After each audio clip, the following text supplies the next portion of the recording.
Hi అండి, welcome back to my channel again. నేను మీ Swapna Ravikanth, financial educator and coach. మన లాస్ట్ 2 ప్రీవియస్ వీడియోస్ చూసే ఉంటారనుకుంటాను. అందులో మనం ఈక్విటీ ఫండ్స్ గురించి, డెట్ ఫండ్స్ గురించి తెలుసుకుంటాం. ఇప్పుడు ఈ వీడియోలో మనం తెలుసుకోబోయేది వచ్చేసి హైబ్రిడ్ ఫండ్స్. హైబ్రిడ్ ఫండ్స్ అంటే ఏంటి? It's a combination of equity and debt.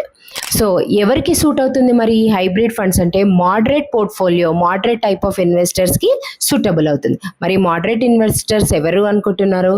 ఎవరైతే నాకు మరీ హై రిస్క్ వద్దు, ప్లస్ లో రిస్క్ కూడా వద్దు, మోడరేట్గా, కన్సిస్టెంట్గా, స్టేబుల్గా ఉండే ఫండ్స్ కావాలి అన్న వాళ్ళు హైబ్రిడ్ ఫండ్స్ని సెలెక్ట్ చేసుకోవచ్చు.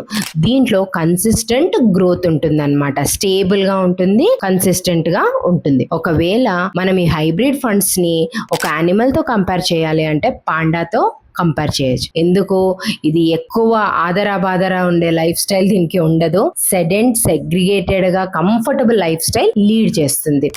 అది ఎవ్రీ టైం చేసిందే రిపీట్ చేస్తూ ఉంటుంది అనమాట. So the same way hybrid funds కూడా అంతేనండి. మనకు అంతే విధంగా మోడరేట్ పోర్ట్ఫోలియో ఇన్వెస్టర్స్ కి ఇది సూటబుల్ అవుతుంది. ఒకవేళ మీకు ఇంకా డీటెయిల్స్ కావాలి హైబ్రిడ్ ఫండ్స్ గురించి అని అంటే నాకు DM లో హైబ్రిడ్ ఫండ్స్ అని పెట్టండి. నేను మీకు కొన్ని ఫండ్స్ అనేటివి, దాని డీటెయిల్స్ మీకు నేను షేర్ చేస్తాను. Thank you.